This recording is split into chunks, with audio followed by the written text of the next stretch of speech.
공동체 성경 읽기 진행에 따라 이사야 35장 1절에서 10절 말씀으로 보라 너희 하나님이 오신다는 제목으로 하나님의 말씀을 전하겠습니다. 지난주에 우리는 전도서 6장 말씀을 함께 나누었습니다. 거기서 전도자는 우리에게 아주 중요한 질문을 던져주었는데 인생의 만족이 어디서 오는가? 인간은 재물을 많이 가져도 만족함이 없고 또 명예를 얻어도 만족함이 없고 또 오래 장수해도 만족함이 얻지 못했습니다.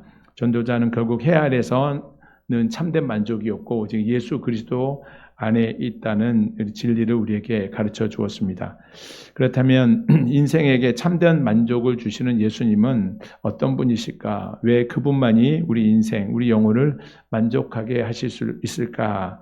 오늘 본문이 바로 그 질문에 대한 오늘 본문을 통해서 그 질문에 대한 답을 얻을 수 있겠습니다. 전도서가 우리의 인생의 현실을 보여주었다면 오늘 보는 이사야서는 하나님의 약속을 보여줍니다. 전도서는 인생을 공허하고 허무하다고 이렇게 말했는데 이사야는 이 인생의 공허와 허무를 해결할 너희 하나님이 너희에게 오신다라고 선포하죠. 오늘 본문에서 가장 중요한 말씀이 4절에 있는데 보라 너희 하나님이 그가 오사 너희를 구원하시리라. 이 말씀은 과거 이스라엘 백성들에게만 하시는 말씀이 아니라 오늘날 저와 여러분에게도 동일하게 하시는 하나님의 말씀, 약속, 복음인 줄로 믿으시기 바랍니다. 이 시간 본문 말씀을 통해서 하나님께서 메시아를 보내셔서 어떤 구원을 우리에게 이루시는지를 우리 함께 살펴보겠습니다. 먼저 본문에 우리 앞달락 우리 이사야 35장을 읽으셨는데 이사야 34장에서는 하나님은 하나님을 대적하는 악한 세력에 대해서 종말론적인 심판을 선언하셨습니다. 오늘 본문은 이 하나님의 종말론적인 심판 뒤에 찾아올 이 메시아의 영광, 하나님이 선택하신 이스라엘의 완전한 회복에 대해서 약속해 주고 계십니다. 함께 읽으신 우리가 본문 1절부터 10절까지 읽으셨는데 간단히 요약해 드리자면 메마른 광야가 기뻐하며 꽃피는 낙원으로 변하죠. 또 메시아의 기적으로 맹인 또 청각장애인들이 고침을 받고 오직 구원받은 자들이 거룩한 길 시온의 대로로 돌아옵니다. 그리고 최종적으로 영원한 기쁨과 즐거움을 누리게 된다는 약속의 말씀입니다. 하나님은 이제 광야에 하나님께서 새 창조를 시작하시는 모습입니다. 본문 1절과 2절 말씀 우리 같이 읽어보겠습니다. 시작. 광야와 메마른 땅이 기뻐하며 사막이 백합화 같이 피어 즐거워하며 무성하게 피어 기쁜 노래로 즐거워하며 레바논의 영광과 갈멜과 사론의 아름다움을 얻을 것이라. 그것들이 여호와의 영광 곧 우리 하나님의 아름다움을 보리로다. 예, 아멘. 우리는 이 말씀은 너무 쉽고 단숨에 이렇게 쉽게 읽었지만 이 말씀은 단순히 광야와 사막에 꽃이 피고 풀이 무성하고 아름답게 자라는 이야기만을 하는 것이 아닙니다. 이것은 하나님께서 세상을 다시 아름답게 만드시는 새 창조의 이야기인 겁니다. 이스라엘 백성들은 하나님의 말씀을 떠나서 우상을 섬기는 죄로 말미암아 예루살렘이 멸망하고 바벨론 포로라고 하는 어두운 미래를 향해 나아가고 있었습니다. 이스라엘의 현실은 메마른 광야 같았고 백성들의 마음은 물 없는 사막과 같았습니다. 그런데 하나님께서 그런 메마른 광야와 또 사막이 기뻐하고 즐거워하며 백합화 꽃같이 피어오를 것이라고 말씀합니다. 여러분, 메마른 광야가 어떻게 꽃을 피울 수 있습니까? 사막이 자기 힘으로 강을 만들 수가 있나요? 절대 그럴 수 없죠. 이번에 보니까 이재명 대통령이 15년 만에 국빈 방문하고 돌아온 몽골에 다녀왔죠. 몽골을 보니까 국토의 77%가 사막화가 진행되고 있다고 합니다. 몽골의 사막화, 우리나라 봄철의 불청객인 이 황사의 주된 원인이 되기도 하죠. 저기 보면은 테두리가 이게 몽골 땅을 보여주고 있는데, 그런데 우리나라의 기업 중에 유한 킴벌리라고 아십니까? 예, 많이 저희도 유한 킴벌리 이렇게 화장지를 이렇게 좀 쓰기도 하고 하는데, 유한 킴벌리가 몽골 정부와 또 지역 주민들과 함께 사막화된 이 황량한 벌판에 이 수만 그루의 나무를 심고 또 20년이 넘도록 갖고 왔다고 합니다. 이렇게 오랜 기간 동안 보니까 보시면 왼쪽에 이게 사막화되어 있는 이 황량한 땅이고 오른쪽에는 이제 수목이 무성한 모습으로 바뀌어져 있죠. 오랜 동안 나무가 자라면서 바람을 막아주고 토양이 살아나고 생태계가 회복되면서 지금 여의도에, 우리 여의도 굉장히 넓죠. 여의도에 11배에 달하는 큰 숲이 만들어졌습니다. 사람들은 그곳을 뭐라고 합니까? 유한 킴벌리 숲이라고 이렇게 부른다고 해요. 이 숲은 스스로 만들어진 것이 아닙니다. 하루아침에 된 것도 아닙니다. 밖에서 끊임없이 나무를 심고 물을 주고 돌보는 손길이 있었기 때문에 이렇게 생명이 숨쉬는 숲을 이루는 기적을 만들어낼 수 있었던 겁니다. 이처럼 생명은 밖에서 와야 합니다. 황폐화된 우리 영혼도 스스로 살아날 수가 없죠. 우리 힘으로 메마른 우리 인생을 살려낼 수가 없습니다. 우리 하나님께서 찾아오셔서 우리에게 생명을 불어넣어 주셔야만이 회복을 이룰 수가 있는 겁니다. 치유의 회복은 인간의 노력으로 이루어지는 변화가 아닙니다. 하나님께서 친히 시작하시는 이 새 창조의 역사인 겁니다. 새 창조를 말하려면 우리는 창세기로 거슬러 올라가야 합니다. 하나님께서 처음 이 세상을 창조하셨을 때 세상은 광야와 사막과 같은 모습이 아니었죠. 하나님께서 만드신 에덴 동산에는 수목이 무성했고 생명이 있었고 풍성함이 있었고 하나님과 함께하는 기쁨이 있었습니다. 그런데 어느 날 세상에 죄가 들어오면서 모든 것이 달라졌죠. 사람에게 죽음이 왔고 땅도 저주를 받아서 가시와 엉겅퀴를 내게 되었습니다. 본문에서 말하는 메마른 광야 또 사막은 죄로 인해 망가지고 하나님과 멀어진 이 세상을 상징하는 겁니다. 그런데 그때 메마른 광야와 사막이 기뻐하며 백합화와 같이 피어 즐거워하고 레바논의 영광과 갈멜과 샤론의 아름다움을 얻을 것이라고 말하고 있습니다. 이 말은 하나님께서 잃어버린 에덴 동산을 다시 회복하신다는 새 창조의 약속인 겁니다. 성경은 사실 처음부터 끝까지 에덴의 회복을 말씀하고 있죠. 에덴을 새롭게 하고 새롭게 하시는 하나님의 새 창조에 관한 이야기라고 할 수 있을 겁니다. 사랑하는 성도 여러분, 이 이사야는 메마른 광야와 사막에 꽃이 필 것이라고 예언했습니다.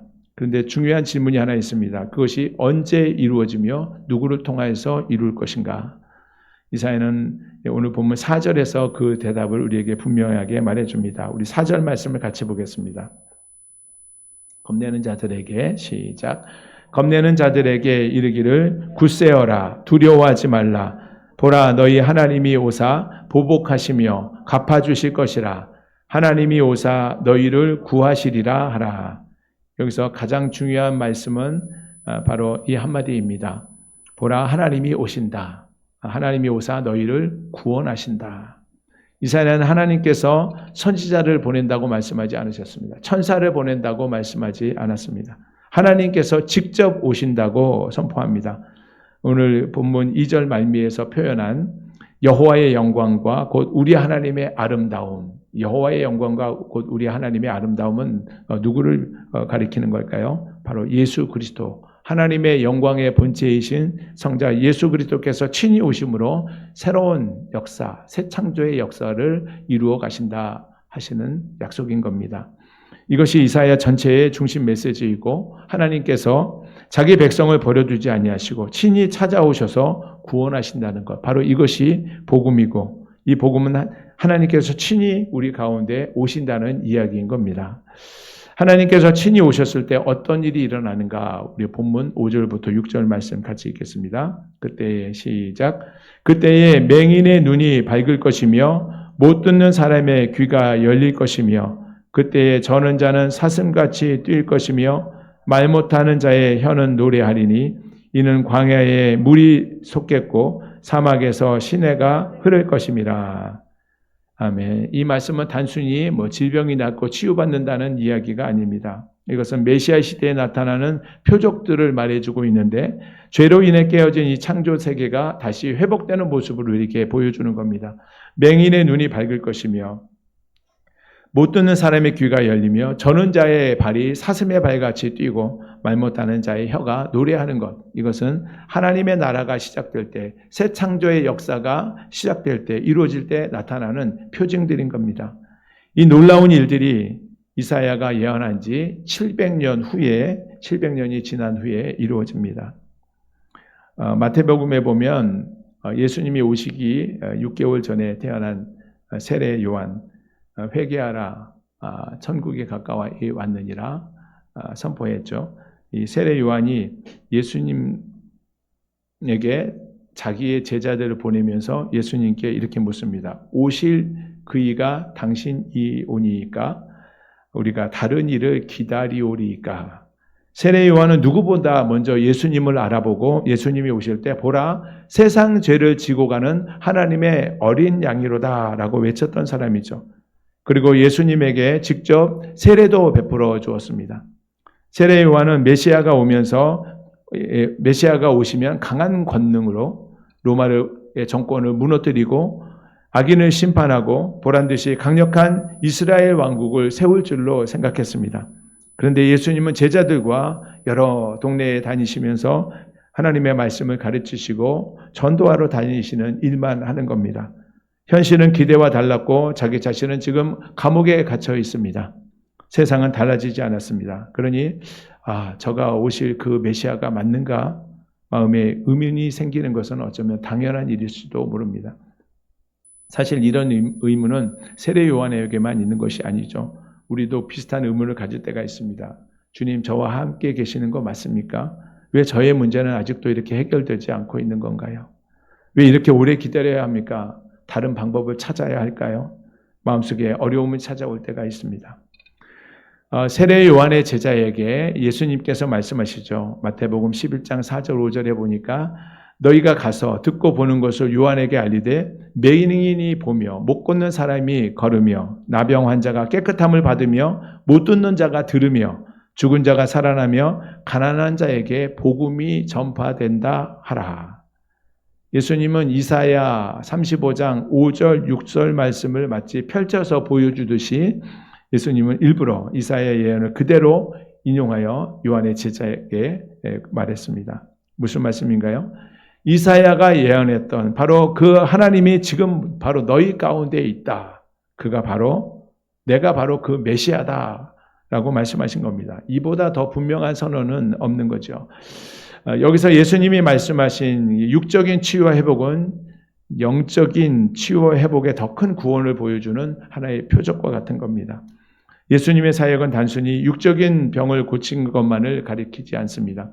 맹인이 본다는 것은 무엇입니까? 문자적으로 맹인이 본다는 것은 눈을 뜨게 되었다는 그런 의미도 있지만 영적으로는 눈먼 사람이 복음을 보게 되었다, 하나님을 보게 되었다 하는 것이고, 못 듣는 사람의 귀가 열린다는 것은 하나님의 말씀을 듣지 못하던 사람이 말씀을 듣고 깨닫게 되었다는 그런 의미입니다. 또 말 못한 사람의 혀가 노래하게 되었다는 것은 죄 가운데 침묵하던 영혼이 바로 하나님을 찬양하게 되었다는 겁니다. 저는 자가 사슴같이 뛰는 것, 이는 죄의 쇠사슬에 묶여 있어서 움직이지 못했던 영혼이 자유함을 얻게 되었다는 뜻인 겁니다. 이런 예수님의 기적은 단순한 치유의 행위가 아니라 새 창조의 시작이었던 겁니다. 사랑하는 성도 여러분, 우리는 종종 예수님을 내 문제를 해결해 주시는 분 정도로 생각할 때가 많습니다. 물론 예수님은 우리의 문제에 관심을 갖고 계십니다. 우리의 기도를 들어주시고 또 우리의 삶도 관심 갖고 돌보아 주십니다. 그러나 예수님은 그것보다 더 큰 일을 하러 오신 분이십니다. 예수님은 우리의 인생을 조금 개선해 주려고 오시는 분이 아니고 우리 인생을 새롭게 창조하려고 오셨다는 사실입니다. 사도 바울은 고린도후서 5장 17절에 이렇게 말합니다. 그런즉 누구든지 그리스도 안에 있으면 새로운 피조물이라. 이전 것은 지나갔으니 보라 새 것이 되었다고 말씀합니다. 여러분, 이것이 복음이고 바로 우리 주님이 하시는 큰 일인 겁니다.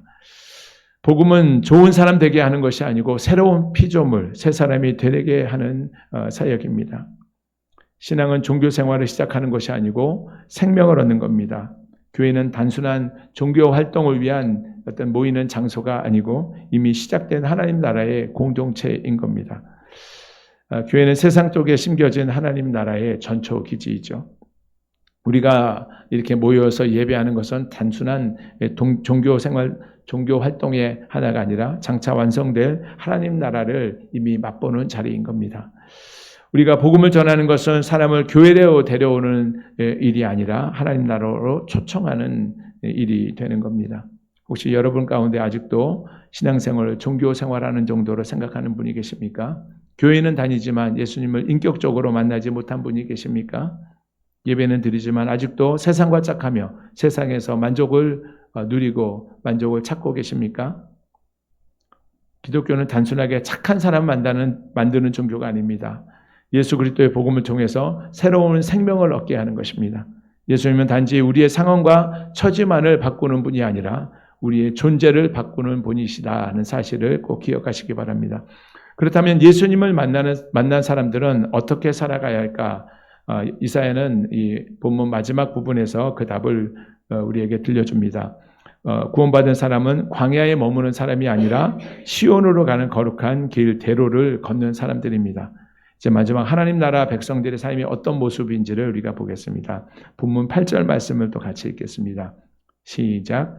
거기에 대로가 있어 그 길을 거룩한 길이라 일컫는 바 되리니 깨끗하지 못한 자는 지나가지 못하겠고 오직 구속함을 입은 자들을 위하여 있게 될 것이라. 우매한 행위는 그 길로 다니지 못할 것이며 거기에 대로가 있어서 그 길을 거룩한 길이라고 일컫는 바 될 것이다 라고 말씀하죠. 우리가 오늘 본문 앞부분에서는 광야에 꽃이 피고 또 이렇게 찬송하고 즐거워하고 기뻐하는 모습을 보여주었습니다. 중간에서는 하나님께서 친히 오셔서 메시아의 구원을 이루시는 모습을 보여주었습니다. 이제 본문 마지막 부분에서 하나님께서는 구원받은 백성이 어디를 향해 살아가야 하는지를 보여주십니다. 구원받은 백성은 더 이상 메마른 광야에 머물거나 떠도는 사람이 아닙니다. 길을 걷는 사람들입니다. 성경은 믿음을 자주 길로 표현합니다. 아브라함도 길을 떠났고 출애굽도 길이 있었고 광야 40년도 길이었습니다. 신약에서 예수님을 따르는 그리스도인들을 뭐라고 합니까? 그들이 가리켜서 그 도를 따르는 자다라고 이렇게 말하는데 그 도 바로 길, 바로 길도, 영어로 the way죠. 그것을 의미하는 겁니다. 그때 이 길은 매우 중요한 특징이 있습니다. 본문 8절에 보니까 그 길을 거룩한 길이라고 말했습니다. 그 길은 아무나 갈 수 있는 길이 아니고 깨끗하지 못한 자, 우매한 자는 그 길로 다니지 못하고 오직 구속함을 받은 자만 그 길로, 그 거룩한 길로 갈 수 있다고 말합니다. 9절에서도 오직 구속함을 받은 자만이 그 길로 행할 것이라고 말했는데 우리 9절 말씀도 같이 보겠습니다. 시작. 거기에는 사자가 없고 사나운 짐승이 그리로 올라가지 아니하므로 그것을 만나지 못하겠고 오직 구속함을 받은 자만 그리로 행할 것이며 거룩한 길 위에는 사자나 이 사나운 짐승이 올라가지 못합니다.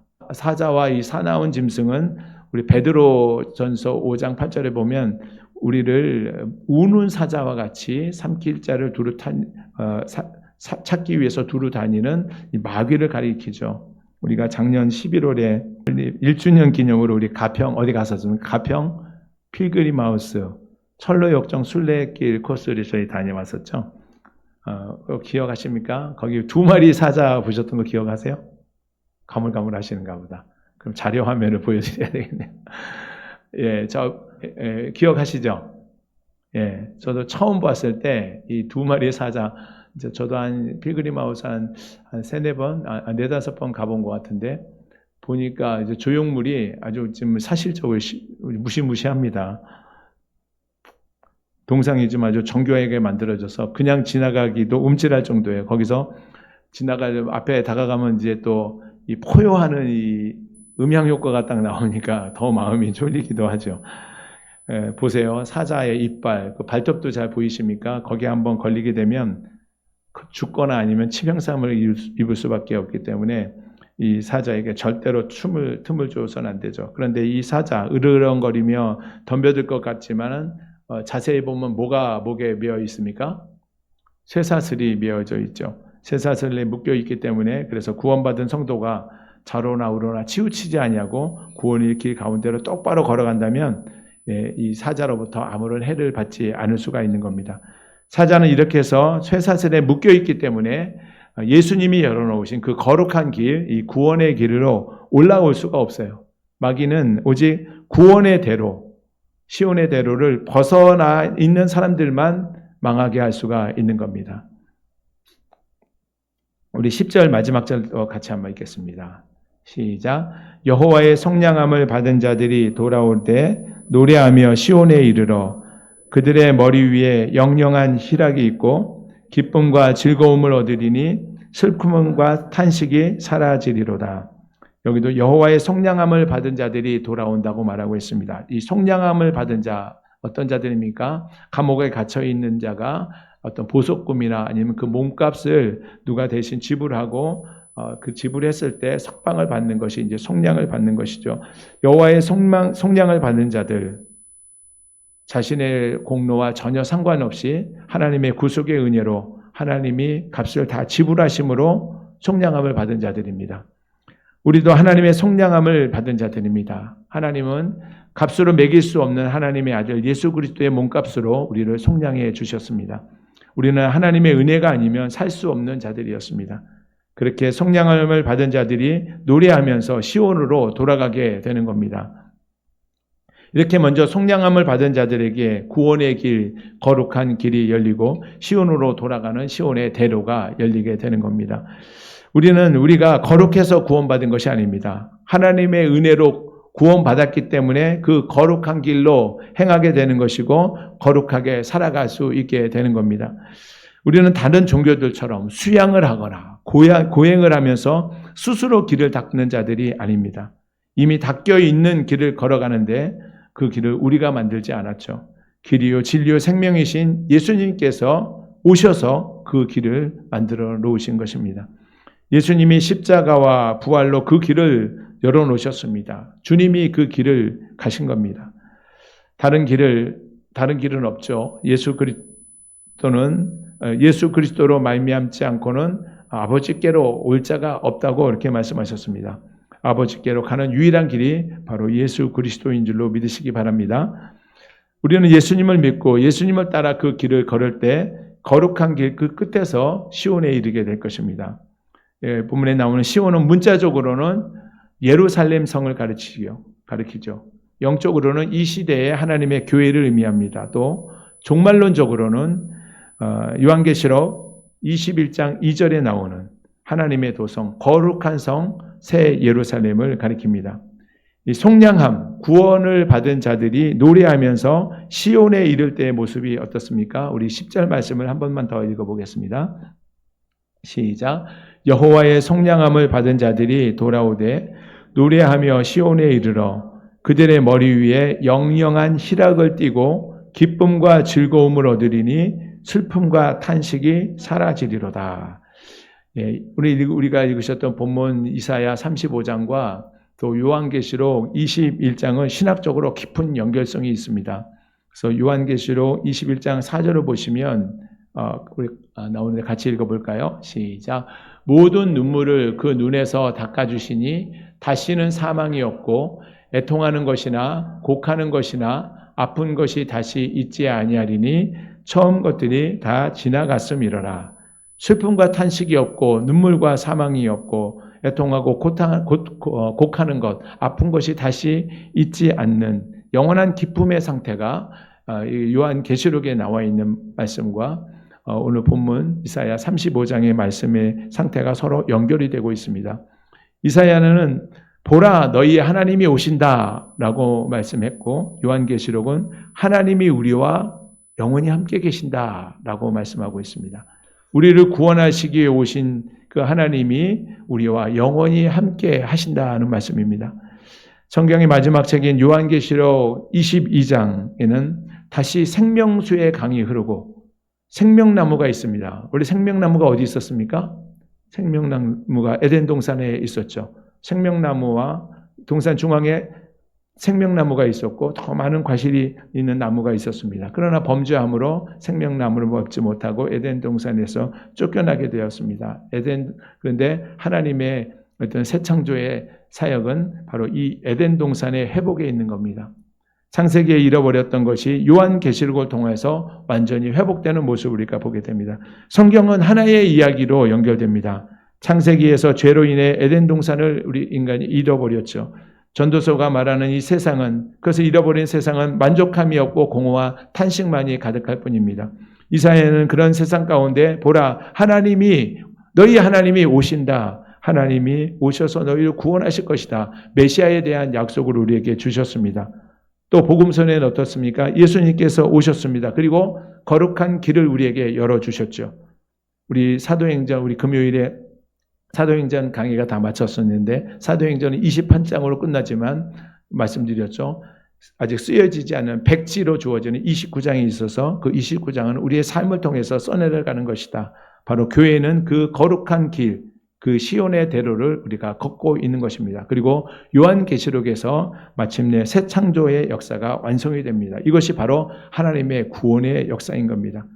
사랑하는 성도 여러분, 말씀을 마무리하겠습니다. 광야가 꽃피는 이유, 광야가 스스로 변했기 때문이 아니죠. 몽골에 있는 사막이 스스로 변했습니까? 누군가가 나무를 심고 갖고 있기 때문에 그런 숲을 이룰 수 있었던 거죠. 광야가 스스로 변한 것이 아니라 하나님이 오셨기 때문에 광야가 꽃피는, 또 사막이 즐거워하는 백합화가 꽃이 무성한 기쁨과 즐거움의 장소로 바뀐 것입니다. 오늘 우리의 인생이 새로워질 수 있는 이유도 바로 우리의 결심이 때문이 아니라, 우리의 노력 때문이 아니라 우리 가운데 예수 그리스도께서 오셨기 때문입니다. 그러므로 우리는 시선을 메마른 광야로 돌릴 것이 아니라 주님께로 향해야 합니다. 주님은 새 창조를 시작하셨고 죄와 허물로 죽었던 우리를 구원하시고 지금도 우리를 거룩한 길로 인도하고 계십니다. 마침내 시온의 대로 끝에 있는 새 하늘과 새 땅까지 안전하게 이끌어 주실 줄로 믿습니다.